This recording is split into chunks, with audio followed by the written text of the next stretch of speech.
Otro exitazo como este. Lo primero que quiero hacer es dar las gracias, que siempre se me olvida, a la librería Joker por cedernos este espacio, por apoyarnos como nos apoya.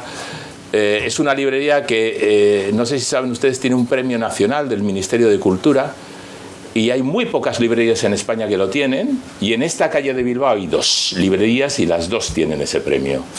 Así que es para tenerlo en cuenta. Bueno, como saben, los que organizamos los enigmas somos el Círculo Escéptico. Esto, digamos, se financia a través de los socios. Nuestro objetivo es luchar contra la pseudociencia, combatir la superstición y fomentar el pensamiento crítico, además de, digamos, desenmascarar bulos. Ahora está muy de moda, ahora das una patada y donde antes surgían setas, surgen cazabulos. Nosotros llevamos algunos 40 años en la historia y los que menos del grupo llevan 20 y tantos años, para que lo tengan en cuenta. Y ya pasando a la presencia, y estamos abiertos a cualquiera. Tenemos en la asociación desde, ahora ya no están, pero no están porque hay desde torneros, desempleados, estudiantes, catedráticos, doctores, premios Euskadi de investigación. Lo único que es necesario es decir, yo no me creo esto si no me presentan pruebas, sea lo que sea. Que yo soy capaz de levitar, o que Colón era un judío valenciano.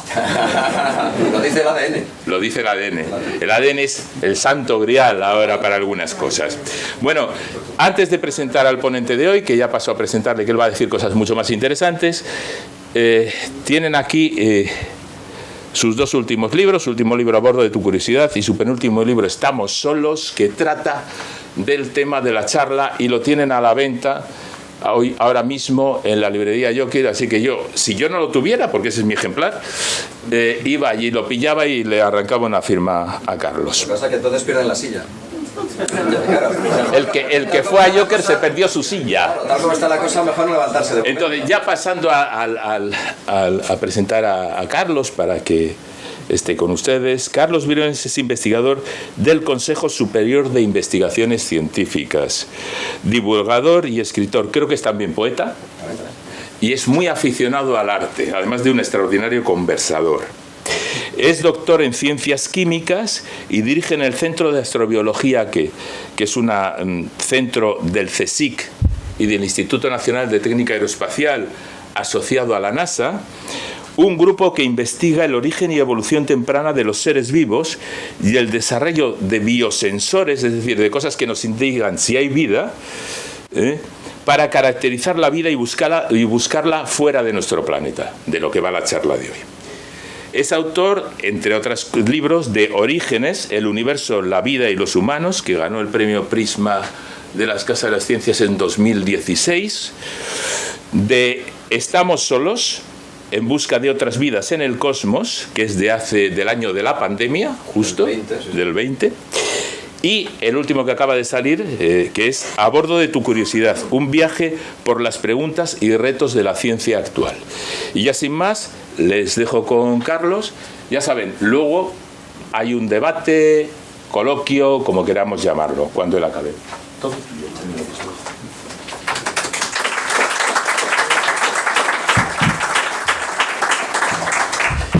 Bueno, muy buenas tardes a todos. ¿Se me oye bien así? Bueno, intentaré estar por aquí también con la voz fuerte por si acaso. Bueno, en primer lugar, por supuesto, muchas gracias a la librería Joker por tener este espacio a disposición del otro grupo de seres humanos al que quiero dar las gracias, que sois vosotros, el Círculo Escéptico. La verdad es que es un lujazo hablar para colegas del mundo del espíritu crítico, de cuestionarnos todo, de ser curiosos, pero como decía Mark Twain, ¿no? De tener la cabeza abierta, pero no tanto como para que se nos caiga el cerebro, ¿no? Eso es lo que sois, eso es lo que soy yo también, y me siento como en casa, ¿no? Y por supuesto, venir a dar una charla y ver el aforo totalmente lleno, ¿no? Pues lo siento por las personas que están de pie, pero es una satisfacción muy grande. Así que muchas gracias a Gámez, a César, a todas las personas que han estado implicadas, y allá vamos.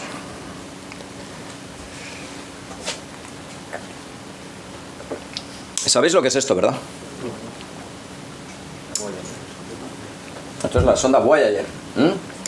La sonda Voyager se lanzó en 1977 hacia los confines del Sistema Solar. De hecho, fueron dos, Voyager 1 y Voyager 2.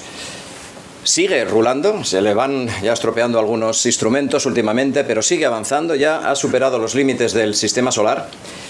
En un momento dado se volvió hacia atrás y hizo aquella famosa foto del punto azul pálido, ¿no? que tanto popularizó nuestro santo patrón Carl Sagan, ¿no? Pues bueno, resulta que la sonda Voyager tenía aquí pegado algo, que tengo aquí una réplica, he traído por si la queréis ver de cerca.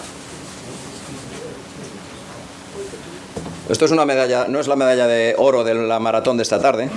Esto es una réplica del disco famoso de cobre y plata, dorado por fuera, que estaba aquí adherido. El disco de verdad tenía 30,5 centímetros de diámetro. Y curiosamente ese disco, pues John Álvarez, que está aquí, ahí al fondo, lo ha encontrado en este entorno. Y claro, yo cuando me mandó esta ilustración dije, se puede dar la charla entera de hoy solo con esa ilustración. Exclusivamente hablando de esto, tenemos encima de la mesa varias cosas. Tenemos que algo pasó con la Voyager entonces, ¿no? Porque si acabó aquí el disco, se ve que la Voyager igual se desintegró al entrar aquí o se pegó un castañazo tremendo y el disco quedó aquí. Y fijaos que ha caído en un planeta o en un satélite con agua. Y eso no es nada habitual, que haya agua en la superficie. Es un lugar muy especial. No sabemos dónde, pero este es un lugar tremendamente especial dentro del cosmos. Y además yo aquí veo barro. Barro que seguramente tiene arcilla. Y resulta que cuando hay arcilla y hay agua, sabemos en nuestro planeta que se pueden producir proteínas y ácidos nucleicos abióticamente. Es decir, los ladrillos de la vida se pueden producir en entornos parecidos a los que, curiosamente, están acogiendo el disco de la Voyager después de ese accidente cósmico. Y claro, este planeta, algo ha ido bien ahí. Quizás sí que se han formado proteínas y ácidos nucleicos porque ha surgido la vida. Y fijaos que ha surgido la vida y ha evolucionado de una forma muy parecida a la terrestre. Porque este gusano se parece mucho a los nuestros, no es igual porque tiene unos pigmentos distintos. Seguramente la radiación que llega allí es distinta, eso me lo está diciendo que sea de un color diferente. Pero tiene simetría bilateral.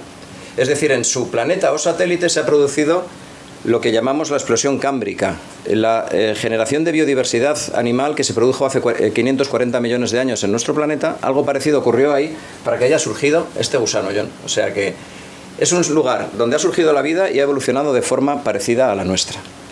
Y además, si nos miramos hacia el fondo, ahí tenemos un sol. No sabemos si tendrá más soles el sistema en torno al cual gira este planeta, al menos uno, y hay atmósfera, ¿verdad? Esa dispersión que hace el Sol quiere decir que esto es un lugar con atmósfera. Entonces, más a favor de que haya podido surgir la vida. Y podemos hasta aventurar cómo puede ser la composición de la atmósfera de ese planeta de John. Porque claro, sabemos muy bien, hoy en día, cómo son los horizontes de distintos lugares de nuestro entorno. La Tierra es conocido, ¿verdad? Si salen aquí al mar, a Guecho o a las arenas, pues miran al mar y lo verán así. Si estuviéramos en Venus, estaríamos pasando mucho calor, 460 grados de temperatura, y tendríamos unas preciosas nubes de CO2 y de ácido sulfúrico, de color así, amarillento. Si estuviéramos en Titán, el satélite de Saturno, por el que luego pasearemos brevemente, pues tendríamos una especie de smog fotoquímico de lo que era Bilbao hace 40 años, ¿no? Cuando paseabas por aquí no veías nada. Pues así es Titán. Ahí no ha habido la renovación que habéis tenido vosotros, ¿no? Y aquí sigue habiendo altos hornos, me temo. Titán sería así. Y Marte tiene un cielo rosado, básicamente de CO2. Y estos son los lugares que tienen atmósfera en el sistema solar. Todos los demás no tienen. Los demás planetas, los demás satélites, por ejemplo nuestra Luna y los cuerpos menores, cometas y asteroides no tienen atmósfera. Entonces, bueno, en el sistema solar se da la curiosidad tan bonita desde el punto de vista plástico, que en el planeta azul, la Tierra, las puestas de sol son rojas, y en el planeta rojo, Marte, las puestas de sol son azules, en función de la composición de gases de la atmósfera. En el planeta de John Álvarez, las puestas de sol son un poco rojizas. O sea que la composición de la atmósfera del planeta de John se parecerá más a la de la Tierra que a la de Marte. Es decir, el disco de la Voyager ha tenido la suerte de caer en un planeta probablemente parecido a la Tierra. Todo eso sale en la ilustración con la cual ha construido el cartel, el gran John. Así que este es mi homenaje, John, a tu dibujo. Y claro, todo esto lo estamos diciendo porque estamos hablando de lo que nos interesa, ¿no? Aquí, de hacernos preguntas sobre el cosmos, de mirar por encima de nosotros, de sentirnos pequeñitos en las noches estrelladas y preguntarnos pues si estamos solos o no estamos solos realmente, ¿no? Como estamos en Joker, va a haber a lo largo de la charla muchos homenajes o guiños al mundo de los cómics, como no podía ser menos, y comienzo con este, de Carlos Pazos, mola saber en redes sociales, que me gusta mucho, es muy tierno. Aquí tenemos una parejita que están tumbados en la hierba mirando para arriba y dice él: ¿crees que estamos solos en el universo? Y ella le responde: no sé, puede que la vida sea insólita y la inteligencia aún más. De todas formas, las distancias son insalvables. Y tanto desde la Tierra como desde algún planeta lejano se está diciendo a la vez: aún así me gusta pensar que están ahí preguntándose lo mismo. Y tenemos al marcianito y la marcianita que dicen: a mí también. Realmente no sabemos si estamos solos, nos preguntamos si estamos solos, y a lo mejor en otros lugares hay alguien preguntándose si están solos, ¿no? Vamos a ir avanzando sobre eso a lo largo de la charla.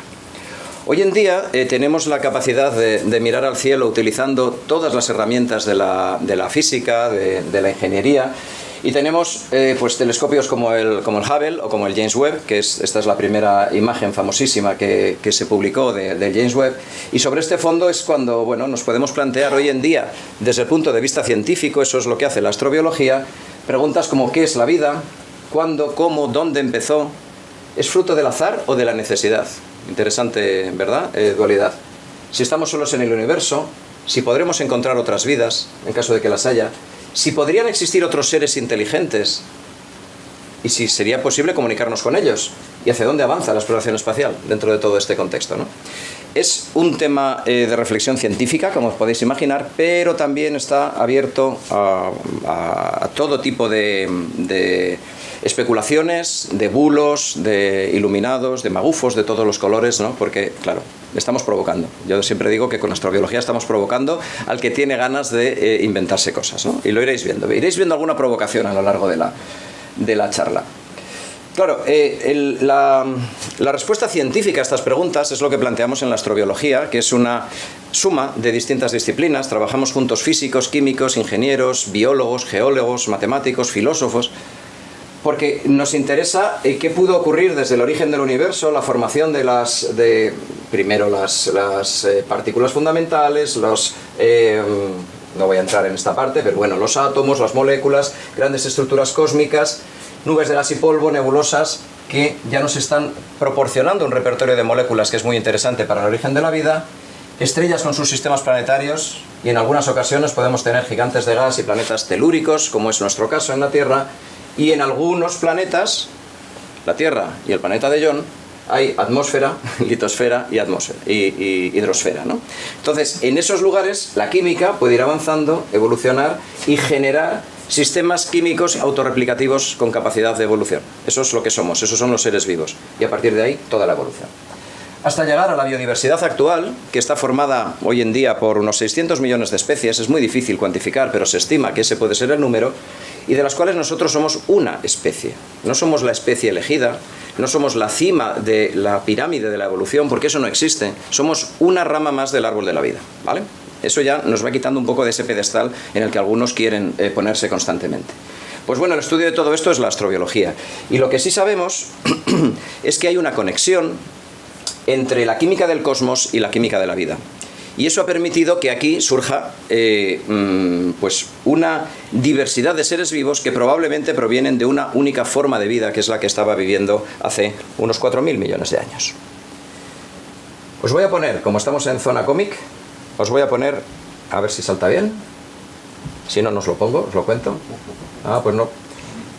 Luego, si queréis, lo recupero al final y os lo pongo para no intervenir. Es un pequeño vídeo que hemos hecho en el CSIC de 5 minutos sobre el origen de la vida, sobre qué sabemos científicamente sobre el origen de la vida. Pero se ve que con esta conexión hay algún problemilla. Luego os lo pongo si queréis. Y no voy a hablar mucho sobre el origen de la vida en esta charla, porque si no, entonces no podemos viajar fuera de nuestro planeta. Pero sí quiero que os imaginéis que hace unos 3.900, 4.000 millones de años, nuestro planeta era algo así. Era un lugar en el que la Luna estaba más cerca, eso lo sabemos. La típica pregunta para sacar en la sobremesa y preguntarle al cuñado es: ¿sabes cuánto se aleja la Luna cada año de nosotros? Pues en torno a 3,8 centímetros, ¿no? Esa es la respuesta correcta. Entonces, si echamos el reloj hacia atrás, la Luna estaba mucho más cerca de nosotros.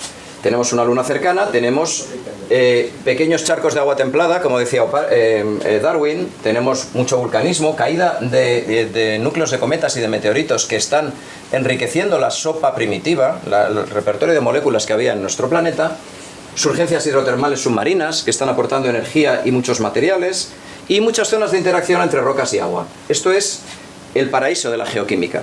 Esto es un lugar en el que pueden darse reacciones químicas cada vez más complejas en distintos sitios. Y los resultados de esas reacciones se pueden ir mezclando, ¿no? Pues eso es lo que imaginamos que ocurrió en nuestro planeta pues hace 4.000, 3.800 millones de años. A eso es lo que llamamos, a estas aguas ricas en moléculas, llamamos desde Alexander Ivanovich Oparin, que estamos celebrando este año el centenario de su primer libro, titulado El origen de la vida, pues lo llamamos la sopa prebiótica. Bueno, pues aquí había química, pero no había vida, y cuando, voy a hacer una historia muy larga, que es a la que me dedico profesionalmente, súper corta. Cuando el repertorio de moléculas se fue haciendo más grande, más complejo, fueron interaccionando entre sí, eso es lo que hoy en día investiga la química prebiótica, pues fueron algunas moléculas pequeñas polimerizándose, haciendo moléculas más largas, como el ARN en primer lugar, que es un ácido nucleico, luego el ADN, luego las proteínas. No entro en detalles, si queréis, al final hablamos de esto. Pero lo interesante es que llegó a formarse un material genético, un material con información genética, en nuestro caso es ADN, toda la biología actual tiene ADN como material genético, pero en el origen de la vida era un ácido nucleico más sencillo que se llama ARN, ¿de acuerdo? También se formaría un metabolismo, una red de reacciones de intercambio de materia y de energía con el entorno. Toda la vida requiere metabolismo. Cuando acabemos esta charla nos vamos a ir a hacer metabolismo a la calle Poza o alrededores, porque necesitamos intercambiar materia y energía con el entorno, ¿vale? Y un compartimento. Todos los seres vivos tienen algo que los define, que los delimita, que separa el yo del exterior. En el yo se puede ordenar la química, puede disminuir la entropía, a los que os guste la física, fuera, sin embargo, siempre aumenta la entropía. Y entonces, cuando combinamos en un mismo sistema químico, material genético, metabolismo y compartimento, tenemos vida. ¿De acuerdo? Entonces, cuando hablamos de vida, cuando vamos en busca de vida antigua o cuando vamos en busca de vida fuera de la Tierra, pensamos que lo que estamos intentando buscar es un sistema químico automantenido, es decir, funciona para construirse a sí mismo, capaz de experimentar evolución darwiniana, ¿vale? ¿Por qué experimenta evolución? Porque las copias, cuando este sistema que tiene todo esto se replica, las copias son siempre distintas de los padres. Y cada hijo es distinto de sí mismo. Nosotros lo vemos en nuestra experiencia cotidiana, pero eso les pasa también a las bacterias, por ejemplo. Entonces, cuando tú tienes muchos seres vivos ligeramente distintos, responden de forma diferente a la evolución por selección natural, ¿no? Eso es lo que nos enseñó Charles Darwin en 1859. Y de esa forma se van diversificando las trayectorias evolutivas hasta generar el árbol que hoy en día nos rodea, del árbol de la biodiversidad, ¿vale? Bueno, de forma muy resumida, esto es la vida. Cuando tenemos vida, pues podemos pensar en esto, ¿verdad? Ya, vida es de una, hacemos dos, de 2, 4, de 4, 8, 16, perfecto. Y a partir de aquí, la evolución, lo que os estoy diciendo. Estas dos, cuando se repliquen, este material genético y este son un poquitín distintos, siempre hay mutaciones, no existen las fotocopias perfectas en la naturaleza, y entonces esto empezará a diversificarse, a evolucionar.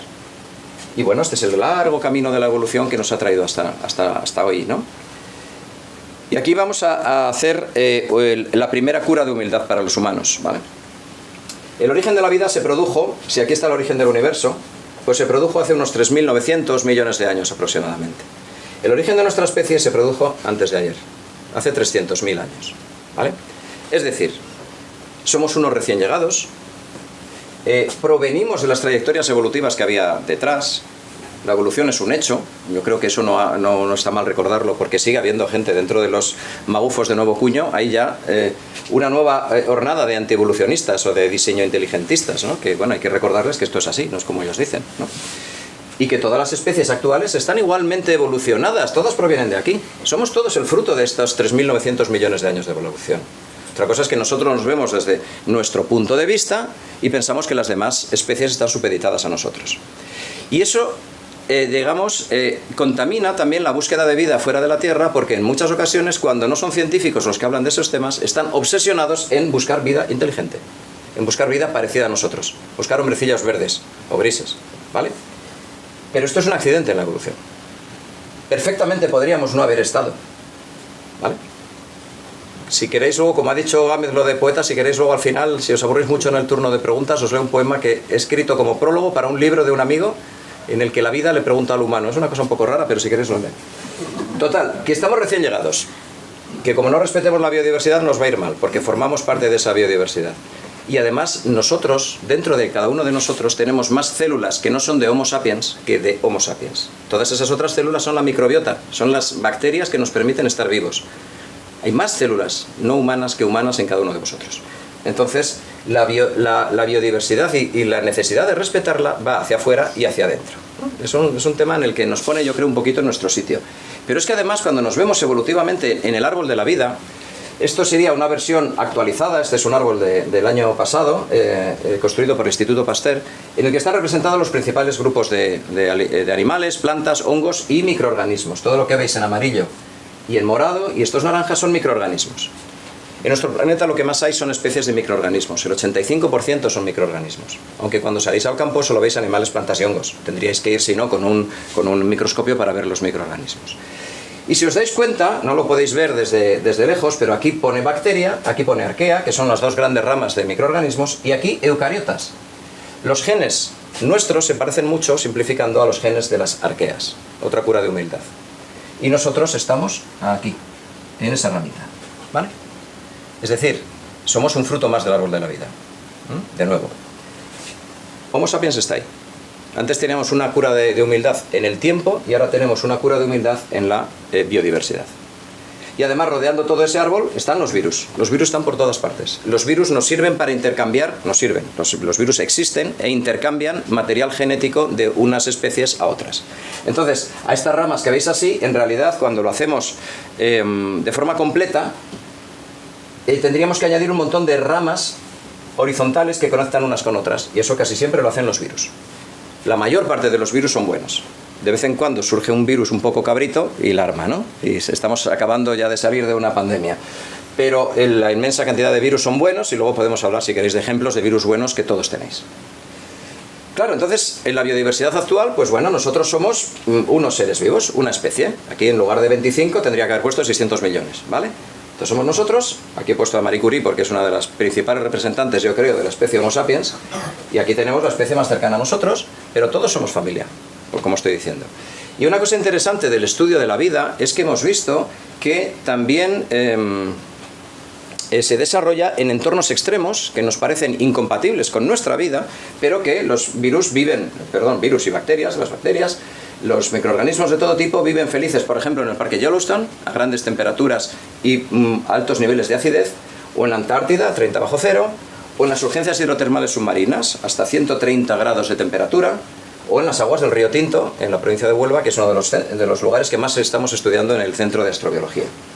Aquí tenéis algunos ejemplos de microorganismos superhéroes, resistentes a condiciones muy extremas. Pyrolobus, hasta 113 grados de temperatura en la fosa de las Marianas, en las fosas abisales. Thermococcus, una radiación ionizante que puede ser hasta 10.000 veces mayor que la que nos mataría a nosotros. Haloquadratum es un ejemplo de halófila extrema que vive en salinas, ¿vale? Y Planococcus es un ejemplo no es un Ferrero Rocher, aunque lo pueda parecer, es un ejemplo de bacteria que crece en la Antártida, ¿vale? A 25 grados bajo cero. Si existe vida tan extrema en nuestro planeta, es buena señal para poder encontrar vida fuera de la Tierra, porque ahí fuera las condiciones son muy extremas. Pero no solo los microorganismos son extremófilos, tenemos un famoso animal extremófilo que os sonará a los más frikis del lugar, que son los tardígrados, ¿vale? Los tardígrados, ositos de agua, miden medio milímetro, viven en charquitos, comen hierbita, son muy pacíficos, pero resisten 30 años congelados y vuelven a la vida. Temperatura de entre menos 150, menos 250 y más 150, lo resisten estos tíos. El vacío del espacio exterior, porque se han expuesto al exterior de la Estación Espacial Internacional y han sobrevivido. Deshidratación hasta dejarlo solo en el 3% de su humedad. Nosotros cuando perdemos un poquitín de nuestra humedad, palmamos. Y somos animales. Y dosis de radiación mucho mayores de las que nos matarían a nosotros. Bueno, pues esto es un animal extremófilo. Para mí es un superhéroe dentro de los animales. Y eso quiere decir que sus genes, que en principio se parecen a los nuestros, porque somos animales, somos primos hermanos dentro de ese gran árbol de la vida, algo tienen que tener para hacerlo tan resistente. Precisamente se están estudiando los genes de los tardígrados para ver cómo podemos intentar hacernos más resistentes a la radiación, pensando, por ejemplo, en la exploración espacial.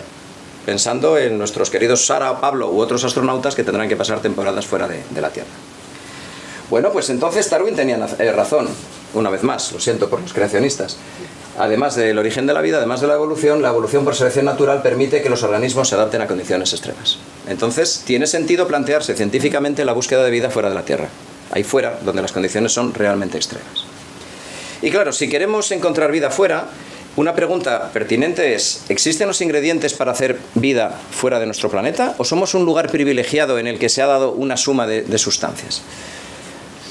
En la tabla periódica, esta maravilla que todos aprendemos y olvidamos una vez al año cuando somos estudiantes, y que ahora tiene ya 118 elementos, pues sabemos que los 6 principales para la vida, los que constituyen el 99% de la materia de todos vosotros y de todos los seres vivos, son el famoso grupo CHOMS: el hidrógeno, que está con nosotros desde el origen del universo, y carbono, nitrógeno, oxígeno, fósforo, azufre, que son material reciclado de estrellas de distintos tipos de generaciones, ¿vale?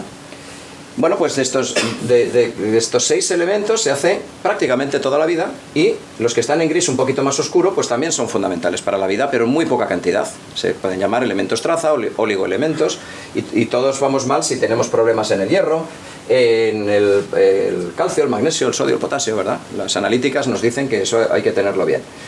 Bueno, pues aquí tenemos la tabla periódica, ¿no? Y si buscamos esos componentes fuera de la Tierra, ¿cómo son? Pues se ha podido analizar la composición elemental de nuestra galaxia, simplificando mucho, y se ve que esos 6 son los que tengo aquí puestos con flechas, no sé si lo veréis bien.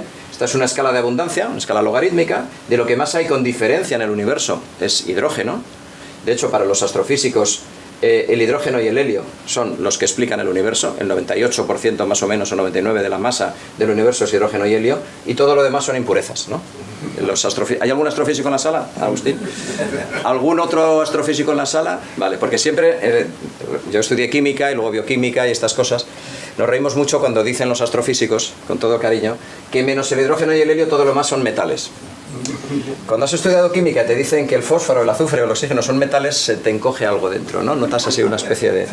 Bueno, total, que el hidrógeno es tremendamente abundante en el cosmos, y también el carbono, nitrógeno, oxígeno y azufre son muy abundantes. Entonces, bueno, pues a lo mejor esos componentes están en todos los tipos de vida. El fósforo un poco menos. Y hay quien plantea que podría haber por ahí algún tipo de vida sin fósforo, pero que estuviera funcionando en otro lugar, no lo sabemos. Entonces, a nivel elemental, buenas noticias. Tenemos los elementos más o menos para fabricar otras vidas fuera de la Tierra. ¿Y el agua? Porque claro, somos 3/4 partes de agua, todos nosotros. Es un buen estabilizador térmico, es un gran disolvente, permite reacciones químicas en su seno e interviene en ellas muy activamente. Y, buena noticia de nuevo, es muy abundante en el universo. Tremendamente abundante, en sus 3 estados, sólido, líquido y gaseoso. Cuando pensamos en la Tierra como el planeta azul, pues quizá nos sorprenda ver que si representamos así el disco de la Tierra, imaginadlo como una esfera, pues esta sería la esfera de todo el agua que tiene la Tierra. Ese puntito azul es todo el agua, salada, dulce, congelada, vapor de agua, líquida, ríos, mares, todo está aquí. O sea que no hay tanta agua, ¿verdad? Si lo comparamos. ¿Qué pasa? Que está en la superficie. La vemos porque está en la superficie, pero la profundidad media de los océanos es de 3 kilómetros, nada más, ¿vale? Entonces el agua está muy extendida por la superficie, básicamente. ¿Y en otros lugares del sistema solar hay agua? Pues atentos, hay mucha más agua. En Europa, en Plutón, en Tritón, en Calisto, en Titán, en Ganimedes, hay mucha más agua que en la Tierra. A nivel absoluto, esa esferita es más grande, y a nivel relativo, porque esos cuerpos, sean planetas enanos o sean satélites, son más pequeñitos. Entonces no estamos en un lugar privilegiado porque haya mucha agua, en absoluto. También nos volvemos a quitar del centro. Es como si la revolución copernicana no terminara nunca, ¿no? Nos vamos quitando del centro. Nos quitamos del centro también como un lugar especial por tener mucha agua. Caramba, luego hablaremos de Europa, tiene más agua que la Tierra, y Ganimedes o Titán es una barbaridad la cantidad de agua que tiene. Y Dione o Encélado, que es muy interesante porque en algunos aspectos se parece al planeta Europa, tiene menos agua, porque es chiquitín, pero porcentualmente tiene mucha más cantidad de agua, ¿no?, respecto a su tamaño. O sea que buena noticia de nuevo, hay mucha agua en el universo. Entonces, como si hacemos un zoom a la tabla periódica, vemos que el carbono tiene unas características excelentes, gran facilidad para formar enlaces covalentes, que le lleva a establecer enlaces carbono-carbono y por tanto polímeros, pero también enlaces con los otros 5 elementos del grupo CHOMS que veíamos antes, pues asumimos, y esto es una apuesta que hacemos los astrobiólogos, que todas las formas de vida que haya por ahí fuera están basadas en el carbono. Seguro que alguien está pensando, ¿y el silicio? Con lo que mola el silicio en ciencia ficción. Pues mira que mola el silicio. Claro, el silicio es el vecino de abajo del carbono en la tabla periódica. La configuración electrónica, es decir, cómo están los electrones en las capas exteriores de ese átomo, es idéntica a la del carbono. Pero es un poquito más grande en tamaño, es un poquito menos electronegativo, y eso ya le fastidia su capacidad para formar enlaces. Asumimos que basados en carbono se conocen hasta ahora unos 17 millones de moléculas basadas en carbono distintas, la química orgánica. Algunas son naturales y otras las hemos fabricado nosotros, aprovechando esas capacidades del carbono. Y moléculas basadas en silicio sobran dedos de las dos manos. Hay como 8 o 9 moléculas. Entonces, vida basada en silicio va a ser que no. Una pena, pero lo más probable es que la química compleja que necesita la vida en cualquier lugar esté basada en carbono. Y en agua, como hemos visto. ¿Vale? ¿Eso quiere decir que las formas de vida que aparezcan por ahí serán muy similares a nosotros? ¿Necesariamente se parecerán al gusano azul que veíamos al principio? Pues no necesariamente, porque con carbono y agua podemos tener una bioquímica que sea muy distinta a la nuestra. Podemos tener una vida que no tenga ADN, ni ARN, ni proteínas. Esto es nuestra vida. Aquí somos los herederos de ese origen de la vida. Pero por ahí fuera podría haber unas bioquímicas muy distintas. Y entonces el reto para la ciencia es ser capaces de detectar algún tipo de vida cuya composición molecular no la conoces. Eso es bastante filosófico ya, ¿no?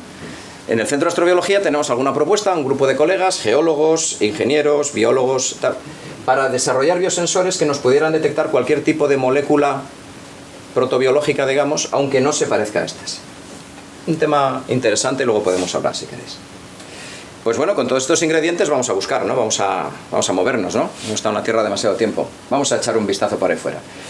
Por lo que hemos estado resumiendo, necesitamos lugares en los que pueda haber moléculas basadas en carbono, moléculas orgánicas, agua y alguna fuente de energía.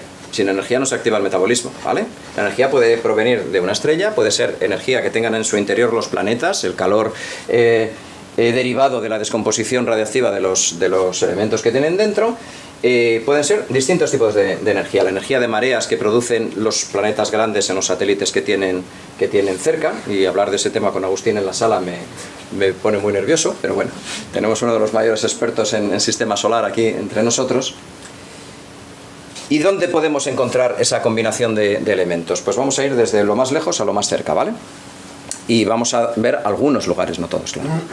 Los planetas extrasolares se han venido detectando desde el año 1995, el primer planeta extrasolar orbitando en torno a una estrella de tipo solar, porque antes había otros planetas, pero no era una estrella tipo solar.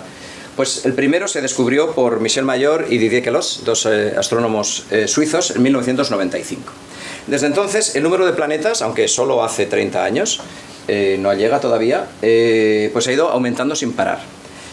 En marzo de 2022 se llegó a la cifra mítica de los 5.000. Hoy en día son 6.000 aproximadamente. En muchas ocasiones esos planetas están formando sistemas planetarios, es decir, hay más de un planeta orbitando la misma estrella.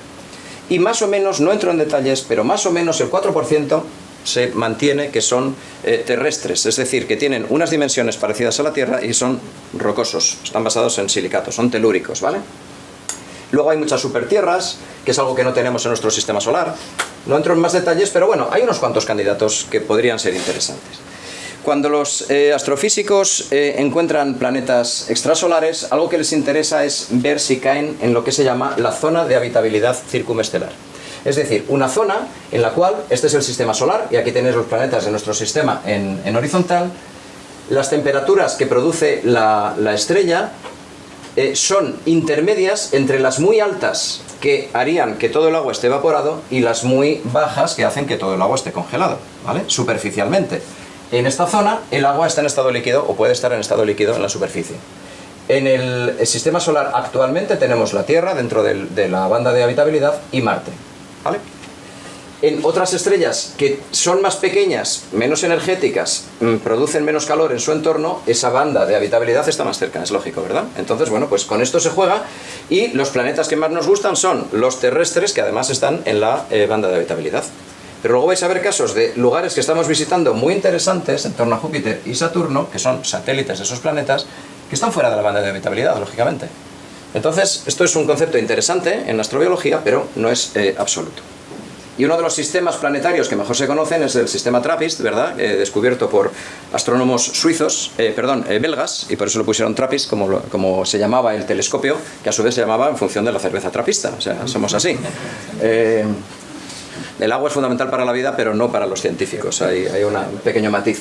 Pues en el sistema TRAPPIST hay 7 planetas muy pequeñitos, orbitando en torno a una estrella que es mucho menos energética que el Sol, y se considera que los 3 del centro están en la banda de habitabilidad de esta estrella. Es decir, podrían tener agua líquida en su superficie, ¿vale? Se está investigando mucho este sistema solar en miniatura, la posible actividad o inactividad de esta estrella, porque puede producir quizá fulguraciones que quizás si hubiera vida aquí acabarían con ellas. Se está investigando mucho y es un sistema realmente interesante. Sumando todos esos datos, pues una vez al año o 2 veces al año, la Universidad de Puerto Rico en Arecibo publica la lista de los planetas que se consideran más potencialmente habitables. Los que tienen características, hay más características de las que no he hablado, pero los que sumando características, pues tienen más posibilidades de albergar vida, potencialmente. No se ha detectado vida en ninguno, evidentemente, ¿no? Pero bueno, pues se pone el listado, y luego siempre hay algún ilustrador que se imagina cómo son esos lugares, pero esto es todo imaginación. Nunca os fiéis de ningún dibujo de planeta extrasolar. Y eso toque escéptico, ¿vale? Veréis constantemente en la prensa: descubierto un planeta extrasolar, y te hacen un dibujo que dices, pero ¿esto qué es? Euro Disney. O sea, hacen unas cosas y tal, no tiene ningún sentido. No sabemos, es imposible dibujarlo, ni siquiera con esta poca resolución, ¿vale? Es interesante saber cómo es, la masa, el volumen, cómo está de cerca, de lejos. En función de cuál ha sido, hay 3 o 4 sistemas principalmente utilizados para la detección de planetas extrasolares que te dan más o menos información. Eso lo tenemos, pero no el dibujito de cómo es su superficie, ¿vale? Es interesante, muy interesante, si tienen atmósfera o no, ¿vale? Porque entonces cuando la luz del planeta, si lo tenemos en la línea de visión, ahí la estrella, aquí el planeta, la luz de la estrella atraviesa la atmósfera, podemos analizar su composición. Eso nos puede dar muchas pistas, ¿vale? La ciencia funciona, pero la imaginación de los ilustradores hay que tener cuidado con ella. Y ni os digo ahora que no son ilustradores humanos, sino inteligencias artificiales que, vamos, se echan al monte rápido. Claro, conocemos en torno a 6.000 planetas extrasolares. Hay un auténtico zoo de planetas extrasolares de distintos tamaños, de distintas composiciones, con, sin atmósfera, rocosos, gigantes de gas. Pero esos 6.000 que conocemos, porcentualmente, ¿son muchos respecto de los que suponemos que tiene que haber en el universo? Pues no son nada, amigos. Porque se supone que hay unas 100.000 millones de galaxias, y si las galaxias son como la nuestra, tendrán 300.000 millones de estrellas cada una, y los astrofísicos asumen que en todas las estrellas, en algún momento de su evolución, se forman discos protoplanetarios, es decir, pueden tener planetas. Si echas cuentas, puede tengamos 10 a la 22 o 10 a la 23 planetas en el universo observable. ¿Qué es este número? Los científicos jamás ponemos números así, porque somos muy vagos, y ponemos 10 a la 22. Pero así impresiona mucho. De vez en cuando, a mí me gusta poner los números muy gordos así para... Sobre todo va bien para pensar, bueno, de acuerdo, hay estos planetas. Imaginad 10 o 100 veces más de satélites en el universo. Estos números permiten todo, ¿no? Permiten todo. Es decir, bueno, es que habrá muchos que no sean como la Tierra, ¿vale? Quita ceros. Quita. ¿Cuántos? Solo la millonésima parte, ¿vale? 6 menos. Es que de esos, su Sol será producirá muchas fulguraciones. ¿Qué quitamos? ¿Otros 6? Venga. O sea, los números que siguen quedando siempre son inmensos. Y por eso, volviendo a recurrir a nuestro santo patrón, San Carl Sagan decía: si estamos solos en el universo, sin duda parece un terrible desperdicio de espacio. Seguro que os suena esta frase de él, me parece maravillosa. Y viendo estos números, yo estoy totalmente de acuerdo con mi ilustre tocayo. Lo más probable es que en algún lugar, sabiendo que la composición de nuestra vida está universalmente distribuida y que la Tierra no es un lugar especial, luego podemos matizar si la existencia de la Luna lo ha convertido, de una Luna tan grande, lo ha convertido en un lugar especial, pero en principio no lo sería. pues claro, sería muy pretencioso decir que somos el único planeta o el único lugar del cosmos con vida. Es decir, muy probablemente haya otras vidas fuera de nuestro planeta, ¿vale? Si venimos más para acá, más hacia nosotros, para seguir buscando vidas extraterrestres, llegamos al sistema solar, evidentemente, y de aquí los principales candidatos para albergar vida son algunas lunas de Saturno, fundamentalmente Titán y Encélado, algunas lunas de Júpiter, fundamentalmente yo diría Europa y Ganímedes, Marte, por supuesto, y Venus, con ciertos interrogantes. Las nubes de Venus quizá podrían albergar algún tipo de vida. Entonces vamos a ver el ejemplo de un satélite de Saturno, un satélite de Júpiter, y dedicaremos un poquito más de tiempo a nuestro querido Marte, porque es fruto además de mucha magufería. Los satélites interesantes de Júpiter y Saturno lo son porque tienen mucho agua, lo veíamos antes. Los llamamos mundos oceánicos. Y el interés radica en que el exterior de estos satélites es una costra de hielo, más o menos gruesa, como veremos, pero en su interior tienen océanos de agua líquida, ¿vale? De distintas composiciones, distintas salinidades, más o menos en contacto con la roca del interior, pero son lugares con mucha agua. Aquí tenemos Saturno, Agustín, tu Saturno, y Titán, ¿no? En una imagen absolutamente maravillosa, ¿no? De Titán hemos aprendido mucho gracias a la misión Cassini-Huygens, que fue un ejemplo de colaboración NASA-ESA, no voy a entrar en detalles, pero que funcionó maravillosamente bien. Fue para mí de los casos más exitosos de retorno científico de una misión bien planificada, bien ejecutada, y en la que todo, o prácticamente todo, salió muy bien. Una cosa que hemos aprendido, estoy resumiendo mucho, cuando el aterrizador Huygens atravesó esas densas y opacas nubes de Titán, porque Titán visto por fuera, como os decía, era como Bilbao hace 40 años, tú te aproximabas y no sabías que estaba la ría, ¿no? Pues no se ve nada, pero si mezclas datos de infrarrojo y de radar y tal, pues puedes hacer un mapeo, y lo que se ha visto en el norte de Titán es que hay lagos y mares. Lagos y mares, es el único lugar, además de la Tierra, que tiene líquidos en su superficie. Eso es interesantísimo. Caramba, ¿qué tenemos? Agua en la superficie, qué bien. Dice, ¿agua? Cuidado. ¿Qué temperatura hay aquí?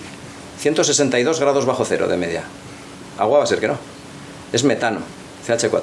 El hidrocarburo metano, el principal componente del gas natural que llega a vuestras casas, es lo que forma en estado líquido estos lagos y mares. Con un poquito de etano, pero fundamentalmente metano. Llueve metano. Hay el equivalente a un ciclo hidrológico con metano, ¿vale? Interesante lugar. La superficie es de hielo ensuciada, digamos, por materia orgánica. Materia orgánica no relacionada con la vida, en principio, materia orgánica compleja, hexágonos de carbono que acaban formando lo que se llaman tolinas, y que, bueno, pues tiñen la superficie del planeta de un color anaranjado, ¿vale? Entonces aquí tenemos una costra de hielo con materia orgánica arriba, un océano muy probablemente de agua líquida aquí, no sabemos si otra capa de hielo, y ya el manto de Titán, ¿vale? Este es un lugar interesantísimo porque la composición, todo lo que se está viendo de la superficie, de lo que puede haber aquí, se parece mucho a la que había en la Tierra primitiva. Decimos que Titán es una especie de gran reactor de química prebiótica. Igual Titán no tiene vida ahora mismo, pero si somos un poco pacientes, dentro de 500 millones de años tendrá vida, ¿vale? Gámez, hay que planificar esta reunión dentro de 500 millones de años, con un poquito más de aforo para ver si en Titán ha surgido o no la vida. Es tan interesante Titán que hay una nueva misión que va a ir allí que se llama Dragonfly, que es una especie de gran laboratorio de unos 400 kilos con mucho instrumental y que forma parte de una especie de robot octóptero que tiene 8 hélices y que se va a ir moviendo, una especie de ¿cómo se llaman? Sí, de dron, sí, pero una especie de dron gigantesco con 8 hélices, ¿no? A los que os guste la ciencia ficción, pues Dune se parece un poquito, ¿no? El planeta Arrakis se parece un poco a esto. En lugar de especia, que hay aquí, materia orgánica. Pero hay dunas, en toda la parte ecuatorial de Titán, hay dunas de materia orgánica que es por donde se va a estar moviendo el Dragonfly, si va todo bien, saliendo en 2027 y llegando en 2034, ¿vale? Será muy interesante lo que nos diga. Saltamos al sistema de Júpiter y ahí tenemos entre los 4 satélites galileanos descubiertos por el maravilloso Galileo Galilei en 1610, pues Io, Ganímedes, Europa y Calisto, pues Europa en esta foto del Hubble junto al gigante. Europa, cuando lo vemos de cerca, vemos esa costra de hielo impuro, resquebrajado, sucio. En esas grietas que tiene Europa lo que hay es materia orgánica alterada por la radiación de Júpiter, de tipo tolinas también, y sales, fundamentalmente sulfatos, también alterados por la radiación y que tienen ese color rojizo. Cuando lo vemos de cerca vemos que hay muchas zonas caóticas, zonas con bloques de hielo que están en aparente movimiento, y el modelo que mejor explica todo eso es que haya agua líquida por debajo y que es un hielo que está, digamos, en movimiento, sometido a presiones ejercidas por ese agua. Además, desde hace ya 8 años se han visto algo que en Encélado, en el sistema de Saturno, también se había visto con más frecuencia, que son géiseres que se proyectan desde algunas zonas de Europa, donde se supone que esa costra de hielo es más fina y el agua puede salir, ¿no? Entonces el agua líquida sale y se evapora y se convierte en una especie de géiseres. Y esta es una ilustración de un ilustrador científico bastante bien hecha y bastante parecida a lo que puede ser la realidad si estuviéramos en la superficie de Europa. Bueno, pues en Europa resulta que tenemos una costra de hielo. Todos los modelos, todos los datos nos dicen que podemos tener una costra de hielo con una profundidad, con un grosor medio de 20 kilómetros, se dice pronto. Un océano con un grosor, con una profundidad de entre 80 y 100 kilómetros. Os recuerdo que nuestros océanos tienen una profundidad media de 3 kilómetros en nuestro planeta. Y aquí está el manto de Europa. Y aquí tenemos actividad hidrotermal y tenemos volcanes. Se está produciendo aquí un aporte de energía, aporte de materias de distintos tipos, CO2, materia orgánica de distinto tipo, reacciones, gradientes, es decir, diferencias de concentraciones y de temperaturas hacia arriba. Probablemente esto está alimentando una química que puede ser muy rica. Y aquí están puestos una serie de compuestos que podrían haberse formado en estas condiciones. Entonces, a lo mejor a Europa ahora mismo, mientras estamos hablando, está lleno de vida. Es una especie de gran pecera que además está protegida por la radiación por una capa de 20 kilómetros de hielo.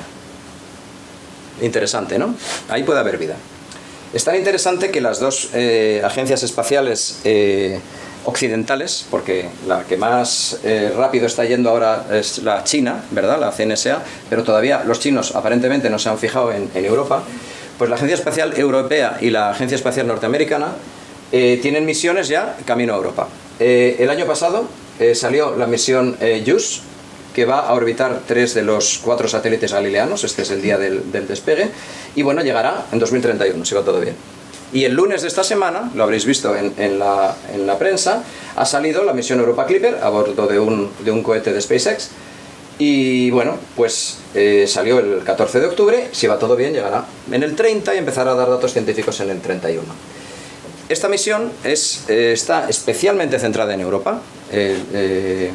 Su intención es hacer en torno a 49, 51 sobrevuelos a Europa, pasando, si esto es Europa, y esta es una Europa Clipper de juguete, imaginad órbitas muy excéntricas, se llega a aproximar mucho y luego se marcha, gira un poco y vuelve, y esa aproximación máxima, es lo que tenéis aquí dibujado, puede llegar a tan solo 25 kilómetros, muy cerquita de la superficie. Ahí hay que ser muy fino con el joystick los ingenieros de la NASA, ¿no? Para no... Y claro, ¿qué les gustaría? ¿Qué nos gustaría a todos? Que fueran capaces de intersectar uno de esos géiseres y analizarlo, ¿no? Pero bueno, Europa tiene 9 instrumentos científicos muy poderosos, va a ver la temperatura del hielo en distintas zonas, va a hacer cosas interesantísimas. O sea que en 2031 empezaremos a tener mucha información de Europa.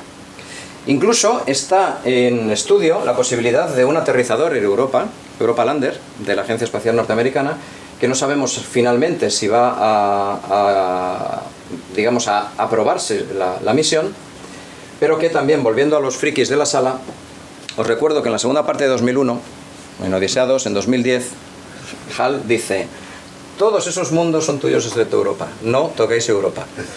Bueno, a lo mejor en 2031 tocamos Europa y llevar la contraria a HAL 9000, bueno, no es una buena idea.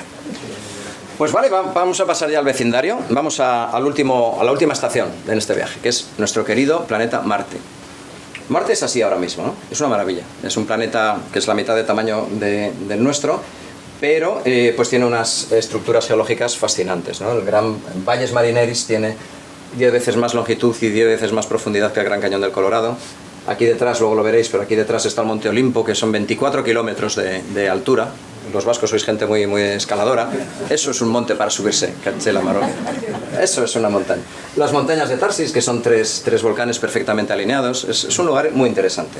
Y como sabéis, desde siempre se ha estudiado mucho, pero durante el siglo XIX, a finales, empezó una pequeña obsesión iniciada por Giovanni Schiaparelli, que mirando por su telescopio veía, o creía ver, una serie de canales que iban de norte a sur, y que él decía que podían ser vías de salida de agua del sur, que es más alto, al norte, ¿no?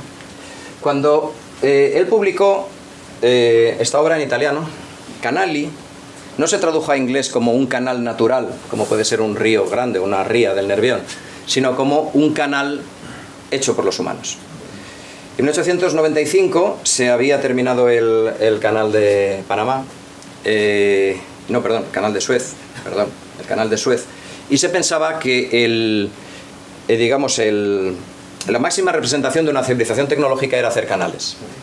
Una mala traducción de Canali, unida a eso, llevó a un tío como Percival Lowell, que era un astrofísico y multimillonario, y un tío con muchas ganas de pasar a la historia, a mirar Marte cada vez con más cariño, ¿no? Y cada vez viendo o creyendo ver más canales. Cuando repasáis los mapas que hacía Percival Lowell, este es de 1896, cada vez hay más canales, ¿vale? Algunos astrofísicos de la época se burlaban de él y le decían que cada vez se parecía más Marte a la red de metro de Londres, ¿no? Porque realmente estaba lleno de canales. Claro, ¿eso qué desató la martemanía? Lógicamente, Marte está lleno de seres, de marcianos inteligentes, tecnológicos, que construyen canales que están alterando el planeta y que lo hacen rapidísimo, porque cada vez que este señor mira ve más canales. Claro, pensadlo. De hecho, en esa época, a finales, claro, también pensad, no quiero entrar, pero pensad en el viaje a la Luna de Julio Verne, había inspirado mucho también la imaginación, la Guerra de los Mundos, por favor, claro. Entonces, era una época en la que la ciencia ficción y los avances científicos iban más o menos en paralelo. Y entonces la martemanía era tal que hubo, por ejemplo, concursos para que alguien propusiera lugares donde podía haber vida extraterrestre, y decían, por supuesto, sin contar Marte.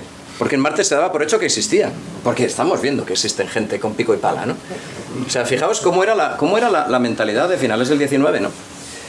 Claro, la ciencia muchas veces sirve para desmontar mitos y bulos, que os voy a contar a vosotros que no sepáis. Pues cuando los orbitadores de la Viking, en la segunda mitad de la década de 1970, sobrevolaron Marte, no vieron nada de esto. El único canal que vieron, que no era uno de los principales en estos dibujos, fue el gran Valles Marineris, y que va en horizontal, no va en vertical, y que no es recto, y que no tenía ninguna apariencia de estar hecho por ninguna civilización.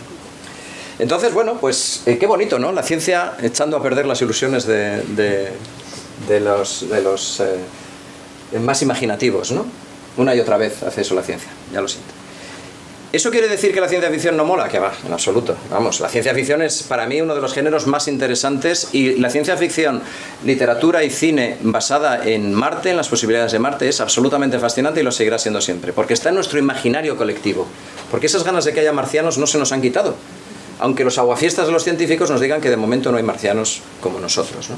Y estando en una tienda de cómics, pues hombre, la comic manía de Marte, ni os cuento todo lo que ha dado de sí y lo que seguirá dando, ¿no? Muchísimo.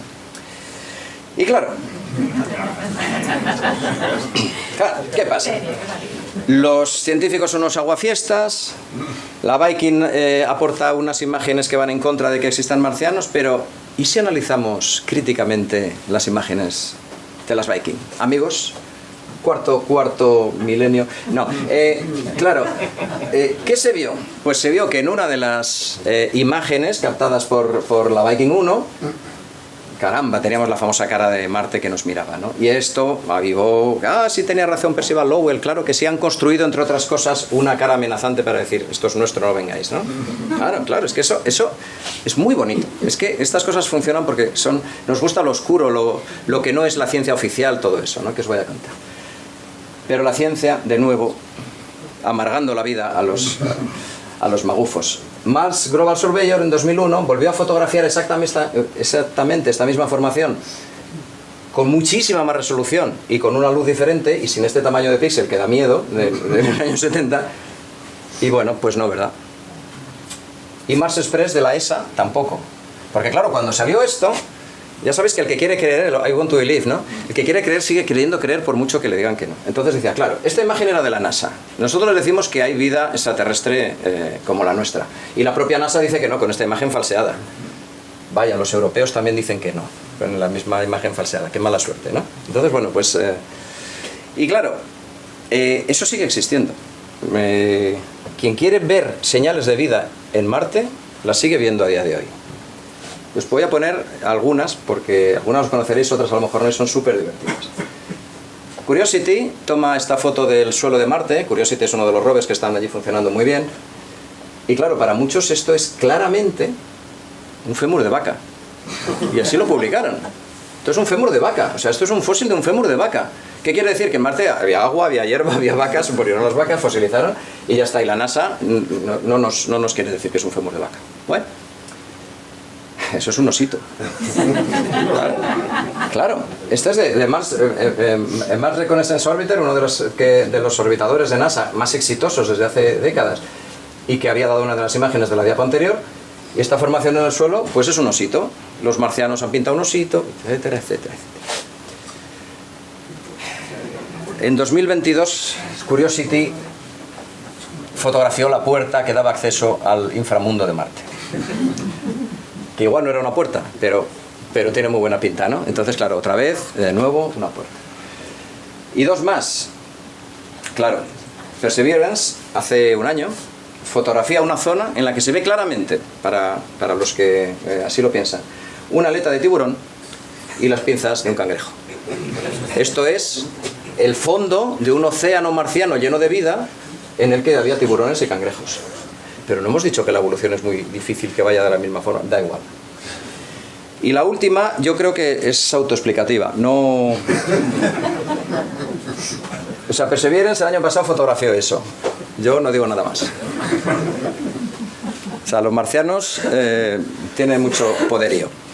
Bueno, claro, si encima lo modificamos un poco, porque es que Marte da mucho juego, si jugamos un poquitín con el Photoshop, un pelín nada más, pues claro, ya tenemos una calavera en Marte que los malvados científicos nos ocultan. Hombre, Cron no es Nature ni Science, ¿verdad? Es otro tipo de publicación. O también podemos tener una iguana.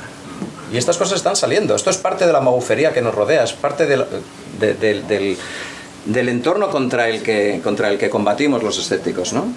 Y muchas veces a la gente que trabajamos en astrobiología nos mandan mails, gente muy tal, con referencias, con un link. Esto me lo mandaron a mí, vamos, ya más gente, claro, pero me mandaron, revise usted este link y luego siga diciendo que no hay vida hasta ahora en Marte. Si es una iguana fosilizada, digo, joder. Entonces, pelín retocada también, pero bueno, eso es lo de menos. Y yo creo que puestos a retocar Marte, o sea, si queremos decir que hay vida en Marte, y vida inteligente, y vida tecnológica, caramba, ¿no? Pero bueno. Bueno, ¿y la ciencia? ¿Y la ciencia qué nos dice de Marte? Pues la ciencia nos dice que Marte es así ahora, pero cuando aquí estaba empezando la vida, hace unos 4.000 millones de años, 3.800 millones de años, Marte era así. Había muchísima agua en el hemisferio norte de Marte, había ríos de agua líquida, había nubes con vapor de agua, había un régimen climático parecido al de la Tierra, con una geología y una química muy parecidas a las de la Tierra. Por lo tanto, realmente pudo surgir la vida en Marte. No hay nada en contra, ¿vale? ¿Qué ocurre? Que su evolución, no entro en detalles, pero su evolución fue muy distinta a la de la Tierra. Y perdió la habitabilidad superficial hace unos 3.000 millones de años. Entonces, si hoy hay vida en Marte, que puede haberla, si se originó la vida en Marte, muchos somos partidarios de pensar que la vida no se extingue, la vida se abre camino, como nos decían en Parque Jurásico. Y si hubo vida en la superficie de Marte, a lo mejor hoy está en el subsuelo.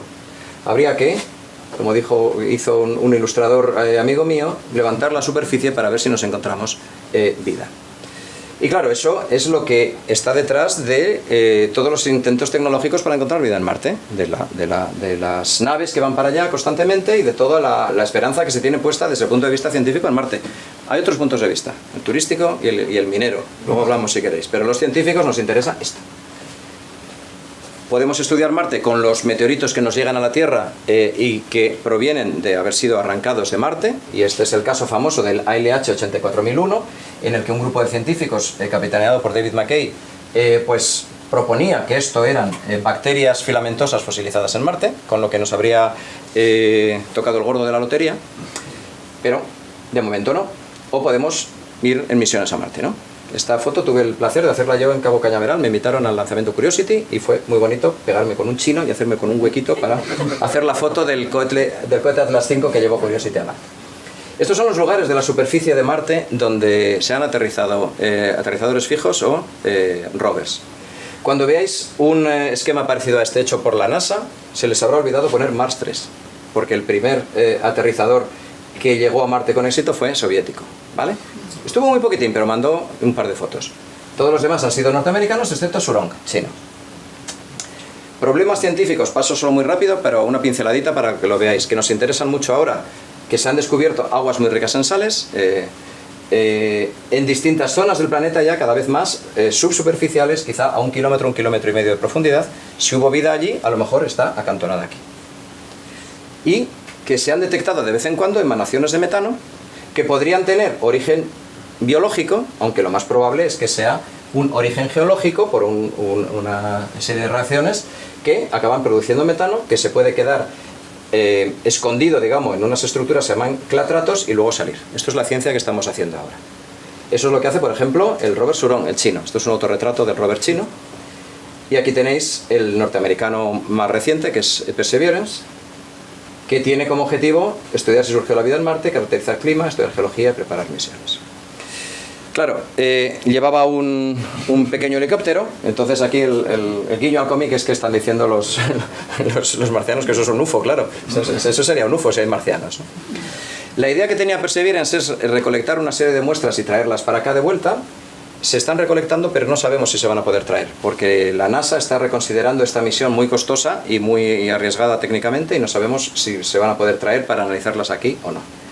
Mientras tanto, los europeos, en el año 2020X, porque no sabemos tampoco cuándo, podremos poner este rover que se llama Rosalind Franklin, un gran homenaje a la gran olvidada, ahora que estamos todavía en la post-semana del Nobel, de la gran olvidada de la estructura del ADN, pues Rosalind Franklin, si va todo bien, estará rodando sobre Marte.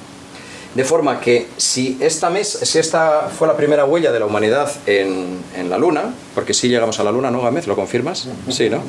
Bueno. Tú y yo no. Tú y yo no, pero... Pues la evolución natural de las misiones, robóticas actuales sería una misión tripulada que a lo mejor dentro de 20 años, siempre faltan 20 años, pues pondría una huella en Marte. Podríamos llegar a ver algo parecido a esto en Marte, con un astronauta seguramente más feo. Y se podría llegar a producir ese proceso que estamos convencidos que hasta la formación de pequeñas colonias, de nuevo, científicas, mineras o de turistas habrá, pero de ahí a terraformar Marte, no. Es imposible terraformar Marte. Es en lo único en lo que no estoy de acuerdo con mi admirado Carl Sagan, ¿no? Él era muy partidario de la terraformación. Cuando echas cuentas, es imposible que se den las circunstancias, el contenido suficiente de CO2, por ejemplo, para aumentar la densidad de la atmósfera y aumentar la temperatura. Habría que hacer cositas como regenerar el campo magnético del planeta Marte, que no parece fácil. Entonces, bueno, pues... Y ya, simplemente, ultimísimo repaso a algo así. Otras vidas inteligentes, 2 minutos, Gámez. En la ficción, todas las que queráis. Y fascinantes, como siempre, ¿no? En la realidad, pues la famosa aproximación de la ecuación de Drake, que fue un esquema de trabajo para separar profesionales en distintos medios, en distintos términos de esa ecuación, ayudado por el tío Carl, y que al final lo que mide es nuestra incertidumbre, porque en función de cómo seamos de optimistas o pesimistas poniendo esos términos, pues hay muchas vidas o estamos solos en el cosmos. Pero claro, ir hacia estos últimos términos, hasta vidas inteligentes y vidas con civilización, tienes el riesgo de ser muy antropocéntrico, de imaginarte una flecha en la evolución y que toda la vida acabe dando vida inteligente. Y hay que recordar que somos un accidente en el tiempo y un accidente en la biodiversidad. Otras vidas pueden no haber acabado en civilizaciones tecnológicas. Y claro, mandamos señales fuera por si acaso, ¿no? Llevamos mandando señales desde las primeras emisiones de televisión. Las más antiguas han llegado más lejos, ¿no? La Segunda Guerra Mundial ya en Aldebarán ya tienen noticia de que se ha producido nuestra Segunda Guerra Mundial. Y luego hemos mandado señales queriendo. Las placas de las Pioneer, con una explicación muy, muy divertida. La famosa señal codificada en unos y ceros mandada por el telescopio de Arecibo. y que explica todas esas cositas, que sería prácticamente imposible para un extraterrestre saber qué carajo pone aquí. Porque esto es un crucigrama que, en fin, pero bueno, se manda sobre todo como autodefinición de lo que somos los humanos y como carta de presentación, más que para que alguien nos encuentre. El famoso disco, el disco de John, y muy recientemente, hace pocos días, el lunes de esta semana, ha salido Europa Clipper, como os decía, con destino a Europa, y lleva de nuevo un mensaje de la humanidad. A mí esto me parece la parte más romántica de esta misión. Lleva la palabra agua, escrita, las ondas de sonido de la palabra agua pronunciada en 103 idiomas del mundo, que salen de un centro que es cómo se dice agua en el lenguaje de signos norteamericano, súper bonito. Por aquí tenemos la foto de uno de los grandes geólogos planetarios que digamos que estuvieron más trabajando en Europa, y esto es un homenaje a él, la ecuación de Drake, de nuevo ahí arriba, y un poema precioso de la poeta Ada Limón, que es una especie de abrazo entre dos mundos de agua, ¿no? Es muy, muy bonito. También hemos recibido señales, la única aparentemente que podía decir algo es la señal wow, pero no tiene tal consideración porque no se ha vuelto a repetir, y seguimos escuchando. Y cuando seguimos escuchando, pues resulta que científicamente hasta ahora no hemos obtenido nada, pero vuelven las maguferías, vuelven las visiones de ovnis, etc. En esta ilustración de aquí en Mamate, ves todas las cosas que ve la gente y cuando la ilumina la ciencia resulta que no hay nada, ¿no? Es muy simbólico. Y luego otro pequeño detalle, que siempre los extraterrestres se parecen a nosotros. O sea, el antropocentrismo incluso para cuando hablamos de formas de vida. La ficción sigue funcionando, seguirá funcionando siempre. Y ya sí que termino, querido Gámez, con otro cómic que me encanta, ¿no? Esto es una niña que va con un oráculo y le dice, la niña le dice, oráculo, ¿estamos solos en el universo? Y el oráculo responde, sí. Y ella, sorprendida, dice, entonces no hay ninguna otra forma de vida. Y dice él, sí la hay. Y ellos también están solos. Seguiremos mirando al cielo siempre. Desde Stonehenge miraban al cielo y ayer estaban mirando al cielo para hacer esta foto del cometa. Y con esto os doy las gracias.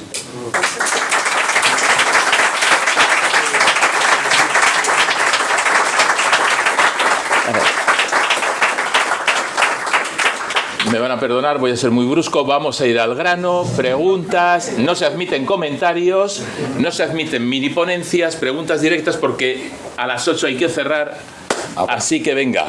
20 minutos da para algún comentario. Por eso, da para... Pero bueno, no animemos. Preguntas. La superficie de Europa, que tiene esas manchas marrones que hemos visto, no se renueva, es decir, es como si fuera una foto fija, o hay variaciones en esos colores que se ven. Tienes a tu lado a alguien que sabe más que yo de Europa, pero sí se renueva, sí que hay movimientos y sí que hay una dinámica. Eso es lo que yo tengo, por lo que he leído de los expertos. Agustín, ¿no? Sí, sí. No es estático, y cuando vuelves a hacer la foto en la misma zona ha cambiado algo, lo que te está hablando de esa dinámica. ¿Nadie tiene ninguna pregunta? Yo quería preguntar cuál es el interés no científico que existe hacia Marte. ¿Por qué se quiere ir ahí con gente y demás? Claro, el científico es un poco lo que estamos viendo, ¿no? Ver si ha podido surgir la vida, dónde está la vida ahora, si es que surgió, qué condiciones se dan de posible habitabilidad en la subsuperficie, en la superficie no, porque 55 grados bajo cero, unas dosis de radiación tremendas. Pero eso es lo que a los científicos nos gusta, nos gustaría encontrar marcianos, ¿no? Microorganismos marcianos. Pero luego hay otras dos vías de interés. Una es la minería espacial. La minería no se va a fijar solo en asteroides y en la Luna, va a querer ir más allá, y cuando se vea qué recursos puede haber se va a ir a por ella. Y luego la moda del turismo espacial, ¿no? O sea, tenemos a mí me gusta llamarlos macho alfa de nuestra especie, ¿no? Multimillonarios norteamericanos que ahora les ha dado por hacer naves, que algunas son tan exitosas como SpaceX. O sea, yo creo que SpaceX funciona de maravilla y no deja de sorprendernos. Su dueño, en fin, ¿vale? Y otros multimillonarios, Jeff Bezos y otros, pues están también a la zaga diciendo, bueno, si somos capaces de mandar humanos a la Estación Espacial Internacional, o un poco de turismo espacial, como hicieron los 4 de la Crew Dragon el otro día, ¿no? Una misión totalmente privada para asomarse un poquito y tocar el violín, que eso estuvo muy bien, tocar el violín a 1000 kilómetros de la Tierra. ¿Qué va a llegar antes? Pues donde más pasta se ponga, me temo. Claro, los científicos nos gustaría mantener preservados todos los entornos extraterrestres hasta que se haya analizado en profundidad, intentando no contaminar. Hay toda una disciplina que se llama protección planetaria, que es cómo llegar a un planeta o satélite sin contaminarlo con biología terrestre, porque todo lo que tocamos está lleno de microorganismos, entonces hay que esterilizar, etcétera. ¿Esas precauciones se van a tener en cuenta si van mineros o turistas? ¿Qué hacen los mineros en África ahora en las minas o en China de tierras raras? ¿O qué hacen los turistas en todos los sitios? ¿Cuánto falta para que haya pisos turísticos en el centro de Marte? Entonces, claro, yo me gustaría mucho que fuera la ciencia la primera que llegue, pero no sé qué decirte. Y claro, por otra parte, sí que es cierto que la iniciativa privada está espoleando para bien las agencias espaciales. O sea, la NASA va mucho más rápido ahora gracias a SpaceX. O sea, eso lo está haciendo muy bien. Y oye, la NASA ha confiado a SpaceX el lanzamiento de Europa Clipper. Cuidado, es una de las joyas de la corona absolutas. Por dinero, por tiempo, por interés científico. Y ha sido un lanzador de SpaceX, no ha sido un Atlas típicos de las instituciones con las que la NASA colabora y que forman parte de la NASA. Entonces, bueno, pues de momento no sabemos hacia dónde van las cosas, pero el afán colonizador de los humanos con mucho dinero sabemos lo que pasa, ¿no? Entonces, veremos. A mí me gustaría que dejaran al menos un tiempo de adaptación. O sea, que se llegara a un acuerdo, no sé, Agustín, ¿qué te parece? Decir, 3 décadas para los científicos, lo que hayáis visto, y luego vamos a tropel, ¿no? Ojalá, ¿verdad? Pero claro, si el dinero se pone en otro sitio y si un ultra mega millonario ya está aburrido de ir a los lugares más exóticos de nuestro planeta y lo que quiere es una foto con ese atardecer azul que os ponía al principio en Marte, y eso sí que, ahí sí que triunfas en Instagram, o sea, con un atardecer azul, no... Entonces claro, si estás dispuesto a poner todo el dinero que haga falta para eso, de todas maneras no es muy arriesgado ir allí. Es muy arriesgado, claro que es muy arriesgado. Por eso siempre faltan 20 años, entre otras cosas. Tecnológicamente, pues se va avanzando muy rápido, pero a nivel sanitario, a nivel médico, un viaje que va a ser de unos 8 meses. Si vas allí estarás 3-4 meses trabajando, ¿no? Ya que has ido, ¿no? Y luego vuelves. Te estás poniendo casi en 2 años. La dosis de radiación que vas a recibir, aparte de, digo, a pesar de toda la protección que tenga tu nave y tu traje espacial, es altísima. Entonces, claro, no se quiere mandar astronautas allí para que mueran de cáncer, ¿no? Entonces hay que investigar mucho más todavía el tema de la salud de los viajeros. Ese es uno de los temas. ¿Qué pasa al día siguiente de que se encuentre vida en algún sitio?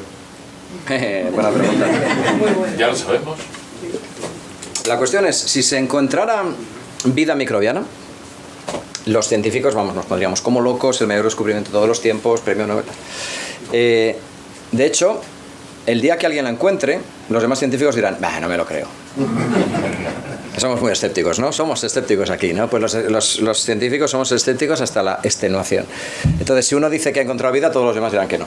Habrá pruebas, contrapruebas, tal. Pero imagínate que se llega al consenso y sí que se ha encontrado un microorganismo o señales de un biomarcador, una molécula orgánica genuinamente marciana en Marte, por seguir en el planeta rojo. Gran descubrimiento. Tendría un pico de atención brutal de 3 meses y luego caería, porque al fin y al cabo son microorganismos y para la población general diría, se han encontrado unos bichejos ahí que... Y claro, los científicos diríamos, ostras, otro ejemplo de vida, no sé qué, la química, la biología, no sé qué. La opinión pública, como no encontremos marcianitos con... O sea, como no encontremos... Yo creo, vamos, sí, en este libro reflexiono sobre eso un montón. Esta es la necesidad de comunicarnos, de encontrarnos frente al espejo de alguien con el que poder vernos, y eso es lo que la ciencia ficción hace de maravilla, ¿no? Y ojalá siga estimulándonos así. Que todo lo que no sea encontrar vida inteligente y tecnológica va a ser, yo creo, a medio plazo olvidado por la sociedad. Y es brutal, pero así somos. Puede ser que no coincidamos en el tiempo, ¿no? Claro. Que ha habido vida antes o puede haber un futuro. Mira, digamos con nosotros, que sigamos aquí poco tiempo. Esta lo está sugiriendo, claro. Porque no coincidir en el tiempo es, a estas distancias a las que están los posibles lugares, es no coincidir en el espacio, ¿no? Estás muy lejos. A lo mejor no estamos solos, igual solo estamos lejos. Y eso es descorazonador. A lo mejor hay otras reuniones como esta en algún lugar del que nunca tendremos información porque sus bilbaos están ahí allá a tomar por saco. Y no nos va a llegar nunca a tiempo la información por ondas de radio, que es como tendría que llegar. Entonces, claro, tendríamos que coincidir en el espacio y en el tiempo con una civilización con la que nos podamos... es muy poco probable.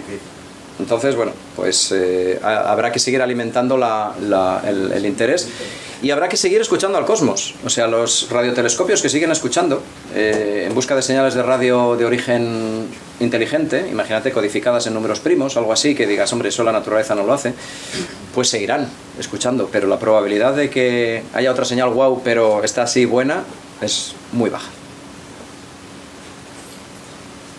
Quería preguntarte tu opinión sobre, bueno, en los 80 hubo la explosión de todo el tema UFO y tal, y ahora hay otra pequeña explosión.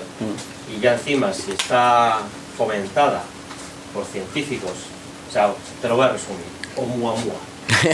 Ya está, dice, venga, ¿no? Sí, ya está, sí, sin paños calientes. Aviloe, estamos hablando de Aviloe. Ya, muchas gracias. Claro, cuando te hablan de UFOs, 3 militares jubilados en el Capitolio, o un señor con ciertas problemas mentales, vamos a decirlo suave, en el Capitolio equivalente de México, ¿no? No pongo nombres, pero sabéis a quién me estoy refiriendo en cada caso, pues le das menos credibilidad. Pero cuando es un científico que ha sido el jefe del Departamento de Astronomía de Harvard, pues dices, caramba, igual este hombre sabe más que nosotros, ¿no? Lo que pasa es que eso también es un toque de atención para que no respetemos a los científicos en todas sus manifestaciones vitales. Es decir, yo recuerdo cuando éramos pequeños, aquí muchos hemos ido a coles de curas o de medio curas o tal, ¿verdad? Te decía que el Papa era infalible cuando hablaba de sus cosas, no cuando hacía una quiniela. El Papa no acierta las quinielas, coño, si fuera infalible para todo, ¿no? El de ahora al pobre, vamos, le robarían el dinero si acierta. Bueno, los físicos, los químicos, los biólogos, tal, cuando hablan con datos científicos pueden hablar como científicos, pero cuando hablan con una, digamos, una extrapolación sin datos de cosas que a ellos les gustaría, por mucho que haya alguna ecuación que pueda explicar eso, o sea, que tú digas que una piedra, que básicamente es pues un resto de asteroide de otro sistema que ha sido atrapado temporalmente por el sistema solar y que pasa de largo, ¿no?, cerca entre Júpiter y Saturno, y se pira. Que eso es una vela solar abandonada de una civilización que venía para acá y tal, no sé qué, y que es de origen extraterrestre, y que escribes un libro diciendo que hay pruebas de la vida extraterrestre, no estás hablando como científico. Ahí el método científico, lo que nos han enseñado siempre, la reproducibilidad, la falsabilidad, ahí Karl Popper se pondría así para no escucharle a este señor. Claro, eso no es una actitud científica en absoluto. Entonces yo creo, y vamos, Agustín lo sabe muy bien, ¿verdad?, la repercusión que está teniendo las palabras, el daño que está haciendo como científico a la comunidad, ¿no? Porque incluso la gente del Instituto SETI, que lleva toda la vida intentando descubrir vida inteligente, le dice, pero tío, te has pasado de frenada un montón, ¿no? Y encima, como es bastante arrogante, bastante, claro, y ha sido un gran científico, pero yo creo que se está cargando el final de su carrera. Es como otras personas que al final la cagan, ¿no? No hay nadie más de la comunidad científica excepto él piensa que Oumuamua es uno más de las distintas rocas que vienen de otros sistemas planetarios que están atrapadas temporalmente por el nuestro. Entonces nadie más le hace caso, y la ciencia, si algo se caracteriza, es porque tiene que forjar consensos, y es la comunidad la que tiene que decir que esto es cierto, ¿sabes? Entonces una sola persona es como el amifuncionismo en el ámbito, ¿no?, de otros temas que también nos interesan. Bueno, a ver, la última pregunta. Hombre, 6 No, menos es que 10. hay que cerrar. ¿Cómo eres? Te van a pedir firmas y hay que cerrar. Bueno, pero se firma luego ahí en una terraza, vale. hombre. Venga. Claro, qué tío, ¿eh? La última pregunta. Sí, a mí me pagan para eso. En Europa, o sea, por lo que has comentado, ¿no?, de las condiciones que tienen, en las que puedes construir, bueno, algún tipo de vida, como que tenía cierto interés no dejar ningún cacharro del exterior, como por ejemplo que venga de Tierra o lo que sea, para no introducir. Sí. Esto que has comentado de que a lo mejor hay una misión que puede destruir, ¿la gente te diría? El aterrizador de Europa es muy controvertido por eso, precisamente. Porque una cosa es orbitarla, hacer sobrevuelos que confiamos en lo que decíamos, la puntería, ¿no? Para que no se choquen, ¿no? Y que hagan chum y se vuelvan. Pero un aterrizador de Europa, ahí las restricciones de protección planetaria son las máximas posibles. Porque es un lugar con potencialidad para vida actual, con mucha agua congelada o agua que sale en los geysers, es decir, que se puede fundir el microorganismo que tú lleves y contaminar la vida endógena de Europa. Y eso es algo por lo que esta misión se está posponiendo y viendo si todavía tenemos la tecnología suficiente para que funcione. Ante la duda, lo mejor sería no mandar nada si no estás seguro que va a ir estéril. Pero es muy difícil que algo vaya estéril total, 0 bacterias, ¿sabes? Entonces, a favor de la esterilidad es que 8 años de viaje esterilizan bastante también, ¿no? Con la radiación exterior, pero nunca sabes si en una junta, en un material tipo resina, algo así, puede estar ocluido un microorganismo que sobrevive. Es complejo, hay que tener cuidado. Bueno, ya voy a aprovechar, lo siento. Un dictador, ¿eh? Total, todo eso me dicen en casa. Ah, qué tío. Bueno, luego les voy a pedir un aplauso para Carlos. Muchas gracias. Les aviso 3 cosas o 4 cosas. Primero, si quieren estar al tanto de futuras charlas y de futuras actividades, díganoslo, denos su dirección de correo electrónico y mandamos un correo electrónico o 2 al mes con actividades. Adelanto las próximas. El próximo encuentro aquí será el 23 de noviembre con Iker Merchan, profesor de la Universidad del País Vasco, de periodismo, que hablará de cuando las máquinas nos mienten, las alucinaciones de las inteligencias artificiales. Qué bueno. Esto el 23 de noviembre, organizado también por el Círculo Escéptico. Antes, el 7 de noviembre, y para que no me pegue un señor que está atrás, el Círculo Escéptico, en colaboración con el grupo País Vasco, Europa y América de historiadores y la Universidad del País Vasco, celebraremos en el Vizcaya Aretoa una sesión el 7 de noviembre a las 18:30 horas titulada Colón, de la ficción televisiva a la realidad histórica, con la genetista Marian Martínez de Pancorbo y el historiador y americanista Óscar Álvarez Gila, con los que yo tendré el placer de hablar, y hablaremos de Colón. Y ya para terminar, el 11 de noviembre les mandaremos una nota sobre ello. Hay una primera sesión de 2 sesiones que organiza la Universidad del País Vasco, en las que se trata de usos y abusos de la historia. Y la primera es cuando la investigación histórica choca con mitos. Se hablará de las historias nacionales del 19, las nuevas narrativas de la historia de América en la primera, y El pasado es un laberinto, a cargo de 3 especialistas. Se podrá ver online. Y ya les dejo que le aplaudan todo, que vayan a correr al libro, que lo cierran. Muchas gracias. Muchas gracias a todos. No doy abasto. No, es que acabamos de montar ayer lo de Colón.